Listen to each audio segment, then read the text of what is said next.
Welcome to Real Conversations with Patricia Schneider, the podcast that takes you on a journey around the world to meet some of the most inspiring and accomplished individuals. Discover their stories, uncover invaluable business lessons from their paths to success, and gain exclusive insights on how to apply their strategies to elevate your life and business. I'm your host, Patty Schneider. Today I'm joined by Ayelet Junger, psychedelic integration and mindfulness expert. So welcome, Ayelet. Tell us a little bit about yourself. Hi. Well, thank you so much for having me. My pleasure. This podcast is amazing. So my background is actually in law. I come from the world of litigation. I represented people with traumatic brain injuries and their families. And it really gave me a lot of background, first of all, in the neuroscience, and then really in just issues faced by people with traumatic brain injuries, and really by all people, issues to do with depression and anxiety. And over time, that really led me to coaching, which is what I do now, and to the psychedelics modality, psychedelics and altered states of consciousness, which we use as a tool. Right. Well, that was one of the things that I was intrigued with you, was that you worked with traumatic brain injury, because going back about 10 years ago, I suffered traumatic brain injury from an accident. And one of the unique things was that the doctors always said the brain is a unique vehicle. We understand it to an extent, but we can't say, will it get better 5%, 10%, 100%? Will it be a week, a day, a month, 10 years? We just have to wait and see. And it was amazing, because I have no memory of like my accident. I have no memory of the first month in the hospital. The first couple months after that were kind of hit and miss, what I remember.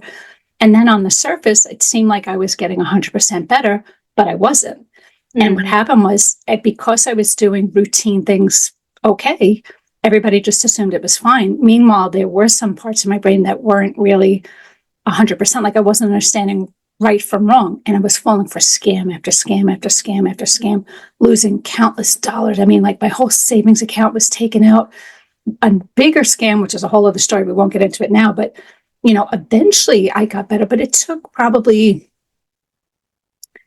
3.5 to 4 years for that to finally get there. And people just don't understand. They just see you on the surface, and there's I don't even understand. I have no, driving the other day, my whole accident was a skydiving accident. So my helmet came off my head, and I guess the loud wind, again, I have no memory of it. And when I'm driving, if the window's down, for some reason that freaks me out a little bit, because I guess subconsciously my brain is saying, danger, danger, like I remember this. But I have no memory. So I'm very interested to hear your story here. So we'll go on.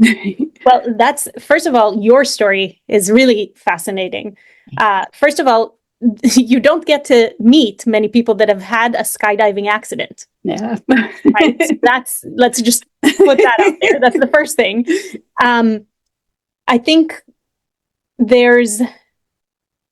so recovery really is unpredictable, and it makes those cases very hard, very difficult, because you have to take a person that, like you said, I mean, your story is really something that has repeated and shown itself in different forms in my practice, because you would find this person that outwardly was functioning completely normally, but they are saying, I'm not the same.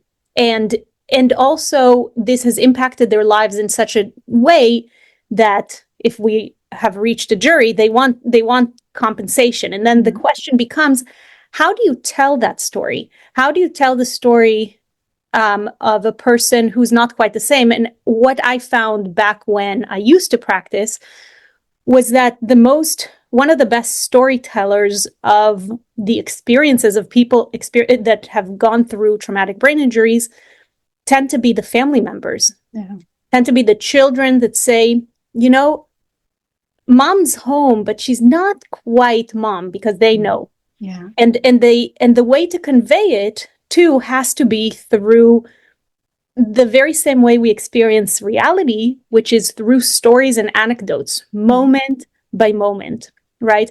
There was one client that I had whose whose husband described how he would so often, since her accident, walk into the kitchen and see that she had flooded the coffee maker because she would forget a step. Right. And that it never happened before. And it's such a small thing, but it represents something big. She's not the same. Right. And that permeates every area of her life, and how frustrating that is to have that recur again and again. Right. Yeah. And it's wonderful that your symptoms have resolved.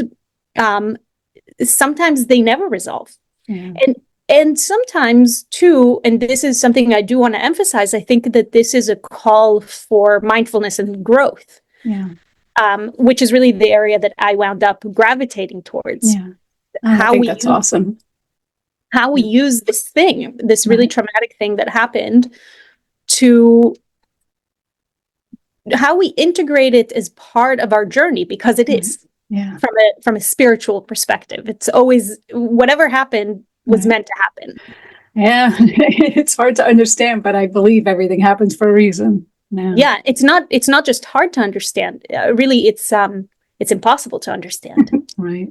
And yet we have to accept it. So there's, so really for me, my experience was that it was my experience of representing people that went through stuff like that was so inspiring, not just because of what the individuals and their families endured, but because of their resilience, because I saw how far they could get and what various meanings the word healing can have in many contexts, right?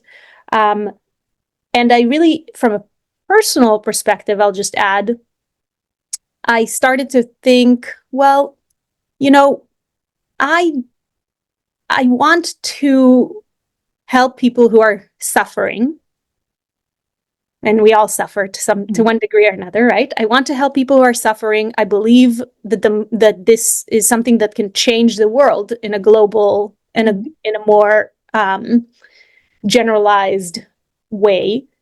And I didn't think that going to war, which is what litigation is, was the best way. Ultimately, I discovered I'm a lover, not a fighter.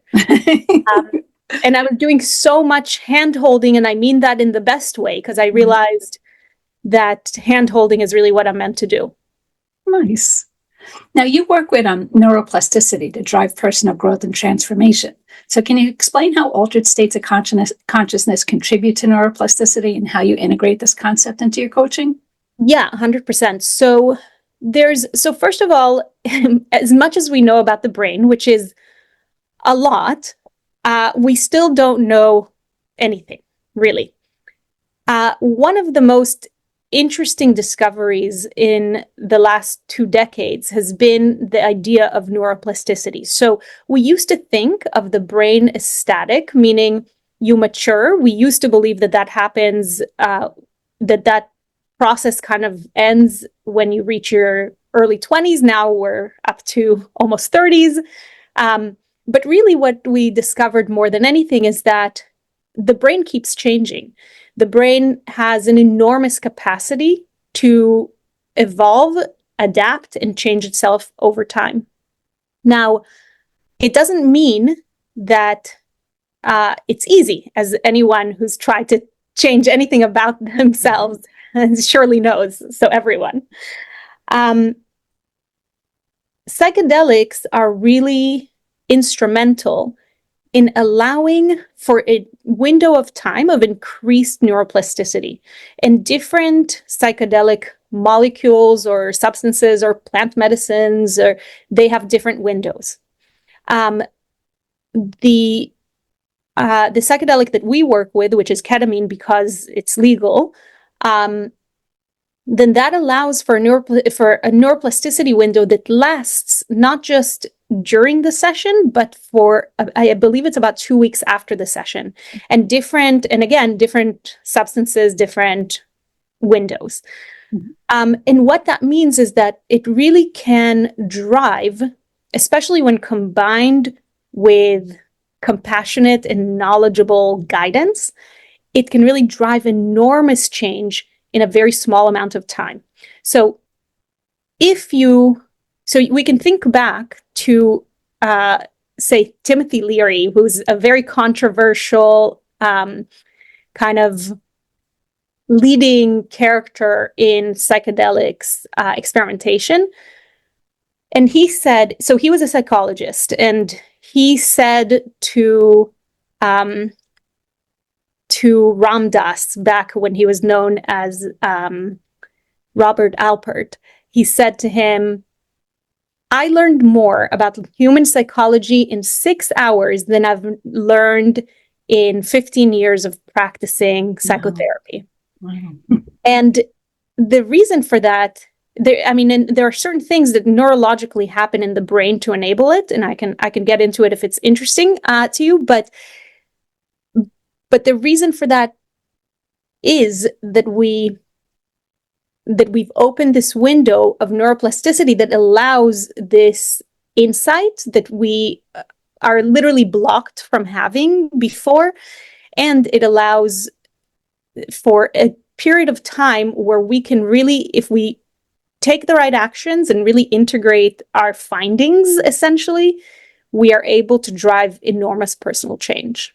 Wow. Yeah, this is all fascinating to me because I don't understand it, but I do know there's like a lot of things that go on that can continue to go on. We just don't know how to kind of navigate our way there. Exactly. I mean, I think you said it. That's exactly right. There's a reason we don't know. So there's an area of the brain called the default mode network. So when we're kids, it's not very well developed, but it starts developing in childhood. And a really good example for it is, let's say you're walking down a street as a kid, and suddenly you hear a car. You hear all sorts of noises, but you hear a car, and your mom, who's walking next to you, kind of grabs you and holds you closer. Right. That tells your brain something. It says, pay attention when you hear that sound behind you, right? So then you've created that, you've kind of incorporated that into your identity and into the default mode network. So you don't even have to think about it. It's something that happens by default. Yeah. Okay, so at that point, you have shaped your brain to notice certain sounds and ignore other sounds, right? Because when we pay special attention to certain sounds, we make them less important by default than other sounds. So we have literally, it doesn't sound particularly spiritual or metaphysical, but we've literally shaped our reality in a very specific way. And that form of shaping our own reality takes place in the brain in more sophisticated ways as we grow older. So, for example, if you are an accountant, you'll see numbers everywhere. Right. If you are a coach or a therapist, you'll notice people's pain and problems. So, and whereas if you're an attorney, you notice legal issues everywhere. It's called issue spotting. Right. So we really shape our own reality, and that's why we don't see, exactly as you said, so perfectly, we do not see a way outside of it because we've conditioned our brains to notice the reality that we've created. Right. And to literally ignore or not see or be blind to the other realities that are around us, whether or not they are beneficial to us or not. And the really important takeaway from that is that when those things happen, meaning in our most formative years, when neuroplasticity is at its highest, we have very little control over our circumstances and what we are exposed to because we're children. Right. Right. And so we each get a mixed bag that we designed and that we're just kind of prone to have developed. Right. And so to have the opportunity to use psychoactive substances to then reshape that reality really helps in the core issue that so many of us have, which is our very relationship with reality. Definitely interesting. Now, psychedelic integration, it's a relatively new concept for a lot of people. So can you explain what psychedelic integration involves and how it differs from psychedelic therapy? Sure. So first of all, you could use those interchangeably, but there are some differences. And so first of all, really in the United States, psychotherapy and psychedelics have gone pretty much hand in hand since the 1960s. Psychedelic integration specifically differs because it is because it talks about, it's very focused on the preparation. And particularly here, so I work with a practice called Mindful Psychedelics we're in North Miami Beach. And particularly here, we really view the altered consciousness experience as what we like to call the cherry on top. Okay. So we drive enormous change by the time we reach there. We use it to open up the window of neuroplasticity and solidify the gains that we've already made. And then the integration comes with having taken all this preparation and what is hopefully a very significant experience, and then figure out how day by day we integrate it into our lives. And that's really at the crux of the change. It's a practice. It's a daily practice. Right. Wow. Now, how do you incorporate mindfulness practices into your work with clients who are undergoing psychedelic experience? And how are these practices enhance the therapeutic outcomes? So this is such a good question. So many of, you know how there are many ways to slice a pie. So in essence, it's almost the same as integration, and I'll explain. So when people feel, by and large, first of all, I will say this: I'm not a psychotherapist. I'm a coach, so I'm not diagnosing anyone with anything. Not medical advice, certainly. But by and large, when people are depressed, they tend to focus. Their thoughts go to the past. They escape. Regret about something they've done or should have done or didn't do or could have done.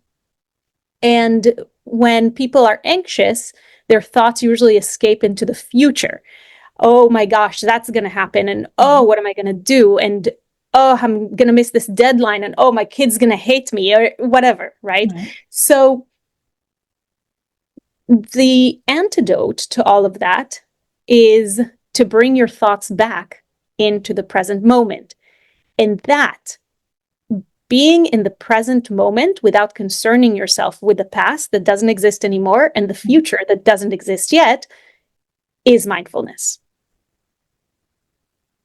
And so much of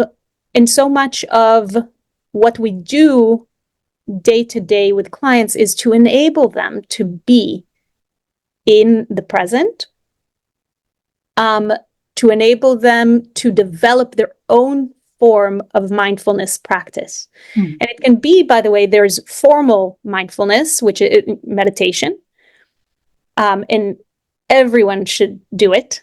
It's good for everyone. Very hard for certain people still. Very hard for everyone, but very, very difficult if your nervous system is super dysregulated.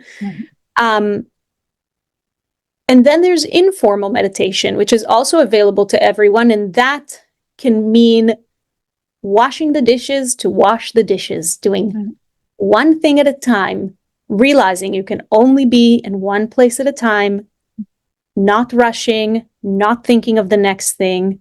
And every time you find that your mind has wandered off, you bring it back to the present moment. That's actually good stuff. Now, tell us, the legal and regulatory framework for psychedelic, it's evolved. So can you share your thoughts on the current state of psychedelic legalization, particularly with substances like MDMA and ketamine? Yeah, sure. So ketamine is considered one of the most important medications in the world right now. It does several different things. So, and it's legalized, first of all, as an anesthetic. If you take a lot of ketamine, Mhm. It works as an anesthetic. In fact, it can work as a tranquilizer for horses as well. So it's a very powerful, it's a very powerful anesthetic when taken in large amounts. When you take it in a very small amount, it's like Goldilocks. If you take it in a very small amount, it's empathogenic, meaning it increases your empathy, not just for others, but also for yourself. So you experience things like increased body awareness. You can suddenly see where you hold tension in your body, for example. And then if you take something in the more medium range, you can have, you tap into what we call the psychedelic state, where you start to disable the default mode network that we talked about before. And that's what allows you to experience the world in a way that's outside of your reality. Mm. That That's you've created. interesting. Yeah. You literally, so if you were to put someone in a dynamic MRI, which Right. is an MRI where instead of taking a picture, you can just, it's like a video, you see, then you would see, and you would give them ketamine or other psychedelics, you would see the default mode network start to flicker off, and eventually it just goes dead. For a little bit, it comes back. It comes back. So, okay, so that's ketamine, and ketamine is legal but prescription. So if you, there are many ketamine clinics that kind of popped up everywhere, and where ketamine is administered with or without therapy. We here at Mindful Psychedelics strongly believe that the therapy piece and the coaching piece is essential. So that's ketamine. MDMA was recently in front of an FDA panel. So MDMA is really an incredible medicine, especially for people with PTSD, which is a deadly disease, really, because of the risk of suicidality and violence and accidents, and substance abuse. So, in MDMA, if you look at the clinical data, it's incredibly effective at treating it. There's nothing else on the market that's that effective. There was a clinical trial with a company called Lykos. That company was helmed at the time by Rick Doblin, who is one of the forefathers. In fact, he wrote the blueprint for how to get the government to approve MDMA. He has a doctorate in, I think, in public health from Harvard. So that was his dissertation. So really, it's his life's mission is to get this done. And unfortunately, so the panel was this last summer. So I think it was in June or July. And the panel almost unanimously voted against approval.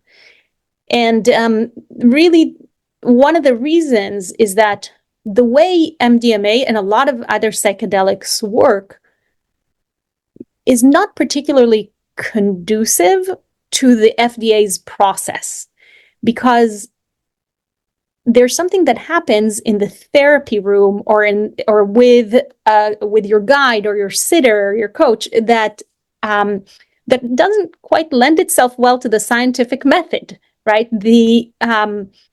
A lot of the insights don't come through the therapist; they come through the client. A lot of them have to do with spirituality, for example, and that is something that the FDA is not really, the FDA panel, which is composed of scientists, biochemists, doctors. They're not really. It's not really in our therapeutic models in the West here. So there was that. And it was really heartbreaking, because had the panel recommended approval and the FDA followed the recommendation, which they usually do, by August 25, by August of this year of 24, it would have presumptively been approved already for use.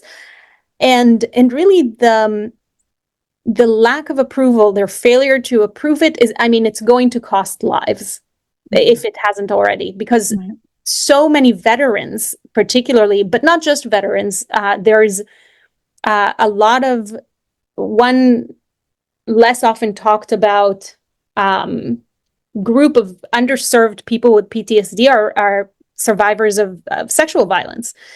And those groups will continue to go underserved until this, until MDMA is approved. Like I said, there's nothing effective on the market for these people right now. Well, it's a shame. Well, hopefully they present a better case, Now, yeah, they'll have to do some work with their clinical trials, because the concern again is the design, the trial design, and that's a problem. And it really also disadvantages a lot of other psychedelics that require or are benefited by that form of intervention. So really the world of psychedelics is, especially on the biotech side, is really paying attention and taking notes for how do we go on. Yeah, interesting. Now, you incorporate parts work and inner child exploration in your coaching. So can you explain the methods and their importance in achieving personal growth and emotional healing? Sure. So first of all, we have this assumption here in the practice that at any given point, there are different parts to each of us. And anyone who's ever tasted food they didn't particularly care for but kept eating it can immediately identify that. It's like, why am I eating this? This is horrible, right? You're having a conversation. It doesn't mean you're crazy. It doesn't mean you have split personality or anything like that. It just means that you are composed of these different parts. One of the biggest one of the biggest issues with therapy is resistance. I got ahead of myself there for a moment. And when you isolate that part and understand what it's trying to do, which is usually to protect you, and you engage in a dialogue with it, you can say to it, can I just have like this 1 hour where you can just rest and I'll be back. For example, this is just one example, but it can happen in therapy in many different ways, in therapy and in coaching. So then you're able to make amazing headway, and it is by respecting every part of you. Whereas the issue with not doing it is that by picking any one narrative, you're neglecting all the parts of you that are not being seen and recognized in that moment. So to open that up as an option really allows people to be more integrated in the moment, meaning to integrate as many parts of themselves that are there in any particular moment. Right. Oh, that's actually interesting. And it is true. I mean, you have so many different aspects. Yeah. You can sit there in a room and say, and this has happened, where you can say, I so want this process to work. And also, I really, really don't want this process to work. And I want to get in my car and leave. And you have to make room for that, right? So, and it's by proposing and making it apparent that that could happen. And sometimes when I sense that that's what's going on, I'll say to a client, write down right now every narrative you have in your head. Then we can sort through them and see which ones are serving us, which ones aren't serving us, what are we going to tell them, what interaction we're going to engage in, and eventually you clear the land for progress. Wow, that's good. Now, you had mentioned that empathy is a superpower in personal transformation. So how does empathy play a role in the coaching process, and why is it such a powerful tool for change? Okay, so I love this question. I love this question. This is great. So empathy. So much of our experience, when someone has very high empathy, first of all, let's just start with the not so fun stuff. It makes them more prone to experience suffering. They absorb other people's pain. They empathize with people that maybe they should have a little less empathy for if they were really more self-interested. But then there's the other side of empathy, which is that, especially when you're in an altered state of consciousness, it really does allow you to use your empathy to adopt someone else's point of view about you. Oh, okay. So one of the more powerful things that you can do is to consider how the people who love you in your life and care about you, how do they see you? And if you're a very empathetic person, what empathy allows you to do is to feel that emotion towards yourself. And if you're not a particularly empathetic person, then your ability to kind of jump into the emotional shoes of the person is greatly reduced. And that's why it's such a superpower. So the same thing, the same set of emotions that have injured you can really allow you to see yourself in a new way and to heal yourself and to grow. Right. That's actually really interesting because, I mean, I'm one of those people who I always just feel for everybody. And it's draining because it's kind of like I'm so busy worrying about everybody else around me that I don't even have time to, worry about myself or, I have so much going on. It's like, so then I'm up all night long because my brain is just going on. Vicious cycle. Right. Yeah. Yes. And that's, there's a whole question about like, well, am I using your brain or is my brain using me? Right. Yeah. So just for this specific thing, what I would do is I would try and use your empathy proactively, right? Because empathy, when you're a very empathetic person, you're empathetic all the time. It's not something you need to turn on or turn off. So what I would suggest is to try and make some time on your take some time on your calendar and proactively use your empathy in a way to help you jump into someone's positive emotion, right, not negative emotion. Who's a person that you know who's genuinely happy and is always having fun, and really meditate on that. Okay. And then think to yourself, who's a person that loves me and views me like and really looks up to me, right? Okay. And then you hop into their reality, right? And when I say hop into their reality, I'm being intentional with my words because it is their reality. Right. It's a reality for someone. It already exists. You're already that way in someone's reality. And because you're empathetic, you can jump into that.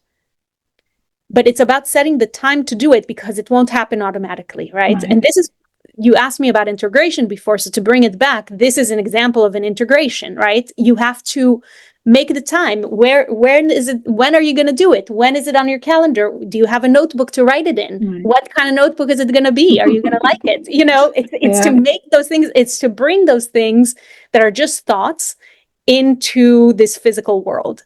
Oh, good. Now, tell us on another note, you suggested that Stoicism and psychedelics are a match made in heaven. So can you elaborate on how these two seemingly different philosophies or practices complement each other? Yeah, sure. Okay, so Stoicism is like our approach in psychedelics. It assumes that everything that happens. So again, we talked about reality shaping, and the reality shaping that we find super therapeutic and very effective for our clients and people who are suffering and are in pain, people whose world maybe seems a little dark. One of the most effective realities that we can reshape for them is the understanding that life itself is a psychedelic journey. When you look at the word psychedelic, it means mind manifesting. What I just told you is that, and what we just described is that we manifest our entire world. We created it. Mm-hmm. We created our perception of it completely from scratch. Right. And so once you accept that, one of the realities that we can shape is that literally everything is a part of the journey that you were supposed to have. And that's really at the heart of Stoicism. So Stoics really view everything that happens, everything negative that happens, as a test. Some Stoics think of it as a test from the gods or from a god, or and some just view it as kind of a cosmic order, right? But the idea that life itself is a psychedelic journey, and that you have your own special and unique journey, and that there's something to be learned from everything, is a reality that is highly therapeutic. And it goes back years. It's not some new discovery. Carl Jung said that in his years as a therapist, I think he was a psychoanalyst, maybe. In his years of practice, he had never seen someone improve without improving some type of spiritual connection. And whenever he would see regression, a serious regression with his patients, it would be because of a loss of that connection and trust. Yeah, I guess, because people always say, oh, everything happens for a reason, blah, blah. They think it's just an excuse to just bypass it. But if you kind of get your head in the game of, it didn't just happen, there's a reason for it. It kind of, whether it was good or bad. And whether you know it or not. Yeah, I've gone through a lot of crap, but it's like it kind of makes you feel a little more grounded. Like, okay, so it wasn't just a freak thing. I don't have a black cloud that follows me everywhere I go. I'm supposed to grow from this. And it kind of makes you feel a little better, 100%. One of the people we work with was present in the Nova Film Festival in October 7th in Israel, and was targeted by Hamas along with a lot of other people, and saw some things that one could say nobody should see. And he's, in talking to him today, he would tell you it was the best thing that ever happened to him. So it really is just a matter of perception. Right. Yeah, and you could choose to be positive or negative based on, how you see things. So yes, ultimately, but also I do think there is such a thing as, it's a bit of a buzzword, but toxic positivity. I think that, yes, there is a way, but also it can be incredibly difficult. And especially because of your default mode network, because your brain is shaped to think a certain way and almost can't see the stuff that's right in front of it, right? So if you have a brain that really developed to not see the reasons behind things like that, then you won't, right? So it's a matter. So I do think that, yes, is it available for everyone? I think it's available for, I haven't met everyone, first of all. I think it's available for a lot of people, but it doesn't mean that they could do it on their own.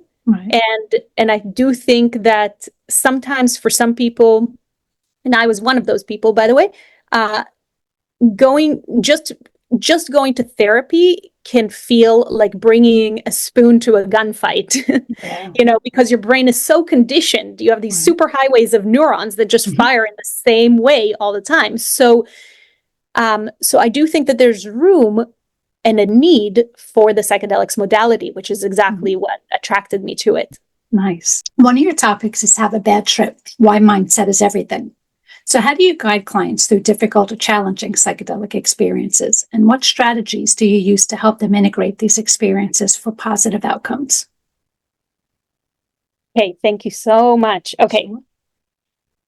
So one of the things that we talked about was how our belief here at Mindful Psychedelics is that life itself is a psychedelic journey, coupled with the idea that everyone has their own specific journey that they're meant to have.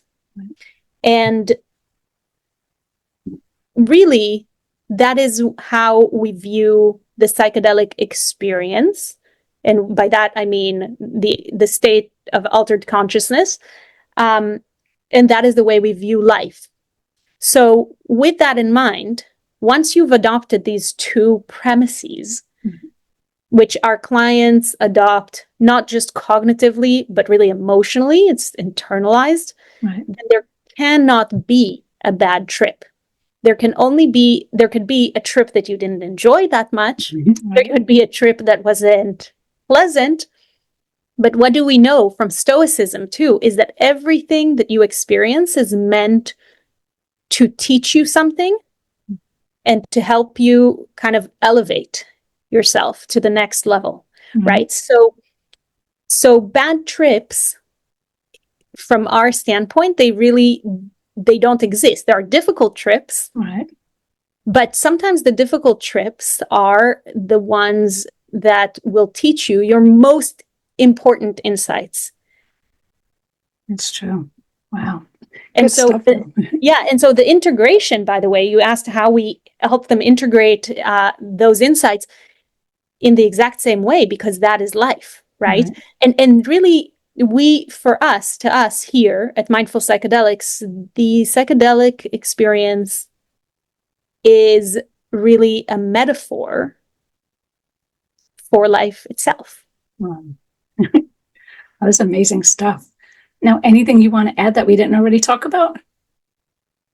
Yeah. All right, awesome. So how can people get a hold of you or learn more about this? So we are located in North Miami Beach. Okay. We are online at mindfulpsychedelics.co. And there are some contact forms on there, or they can call us, email us. It's all there. Nice. You can also follow us on Instagram. I always forget to say that. At Mindful Psychedelics LLC. Awesome. Well, thank you again for being on the show. Again, that was Ayelet Junger. Never miss an episode by subscribing. So thank you again. Thank you. Thank you.